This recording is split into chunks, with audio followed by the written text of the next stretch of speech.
আসসালামু আলাইকুম বন্ধুরা, আমি সাকিনা পারভিন। আমি আবার আজকে একটা মজাদার দারুণ ভিডিও নিয়ে আপনাদের সামনে উপস্থিত হয়েছি। যে বাড়িতে ছোট বড় সকলেই এই রেসিপিটা পছন্দ। হ্যাঁ বন্ধুরা, চিকেন বিরিয়ানি। তো এখনকার দিনে বাচ্চা থেকে বড় সবাই খেতে খুব পছন্দ করে। একদম কি সুন্দর ঘরোয়া উপকরণ দিয়ে, খুব একটা বেশি খরচ হয় না, তো খেতেও দারুণ লাগে। দেখুন কি সুন্দর হয়েছে কালারটা। তো আমি কীভাবে বানিয়েছি এটা, আপনার রেসিপিটা পুরোটা দেখুন। আর যদি আপনাদের মনে হয় ভালো হয়েছে তবে অবশ্যই লাইক কমেন্ট ফলো করবেন। ধন্যবাদ। তো দেখুন ভিডিওটা প্রথম থেকে শেষ পর্যন্ত।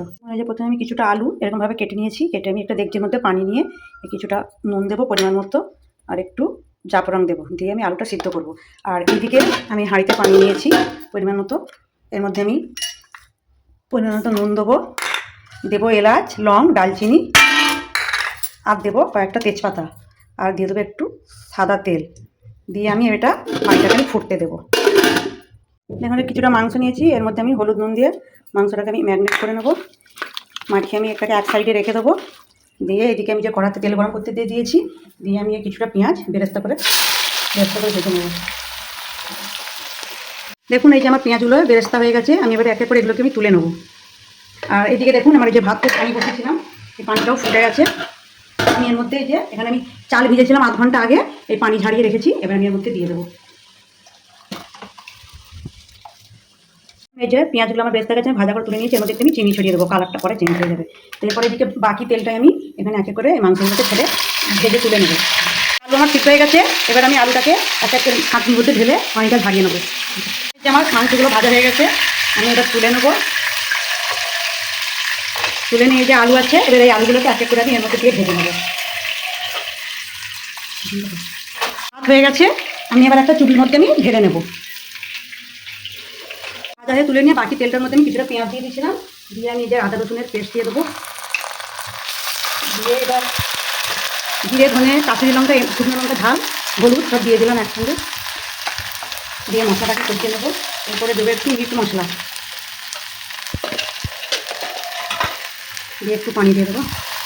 দিয়ে মশলাটাকে আমি ভালো করে কষাবো। আর এদিকে দেখুন আলুটাকে ভেজে রেখেছি আমি, এই আলুর মধ্যে একটু আমি ঘি ছড়িয়ে দেবো। আর এইদিকে বাটিতে আমি একটু পানি গরম করছি, এতে দুধ দিয়ে আমি রং গুলে নেব।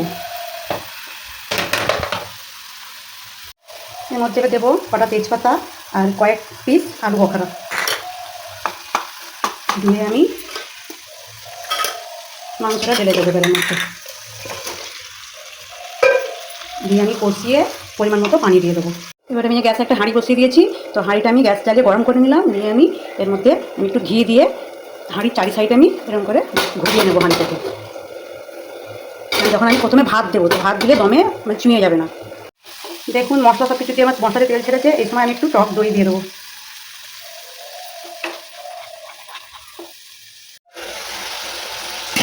দেখুন এই যে আমার মশলা রান্না হয়ে গেছে মাংসটা। তো আমি এরপরে এর মধ্যে যে সিদ্ধ করে ভেজে রাখা আলুগুলো আমি এর মধ্যে সব দিয়ে দেবো। দিয়ে একটু আলতোভাবে নেড়ে দেবো। আলুটা দিলে সব ঝোলগুলো আলুর মধ্যে টেনে নেবে, আর এর স্বাদটাও বেড়ে যাবে। এই সময় আমি একটু গরম মশলা গুঁড়ো দিয়ে দেবো। তো আমি যেটা আলু বখরা দিলাম, আপনাদের হাতে হাতে থাকলে আপনারা দেবেন, না থাকলে দিতে হবে না। কিন্তু আলু বখরাটা দিলে বিরিয়ানির স্বাদটা আরও একটু বেড়ে যায়, খেতে দারুণ লাগে।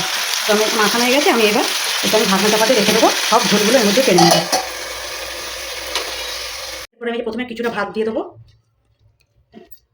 এই যখন এবার দমে দেবো, ভাতটা এটা বসে যাবে না হাঁড়ির তলায়, সেই জন্যই প্রথমে ঘি দিয়ে দিলাম। ভাত দিয়ে আমি এবার যে বিরিয়ানি মশলা দিয়ে দেবো। এই যে ভাজা পেঁয়াজের বেরেস্তা দিয়ে দেবো। দেবো একটু রং, এরপর দেবো এক ফোঁটা মিঠা আতর।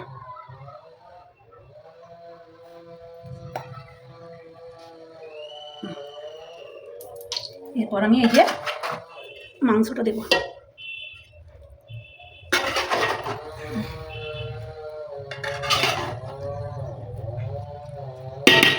এরপর আমি আবার কিছুটা ভাত দিয়ে দেবো।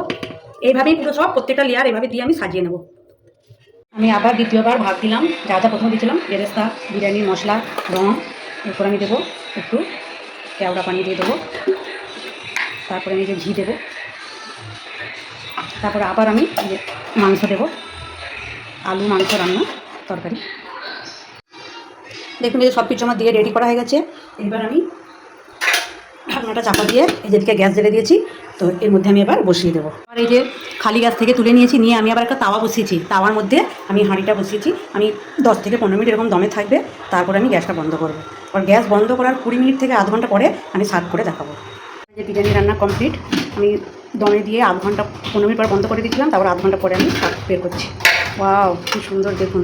আমি সার্ভ করে দেখাই। এরকম ঠান্ডা ঠান্ডা ওয়েদারে আপনারা বাড়িতে বানিয়ে অনায়াসে খেতে পারবেন।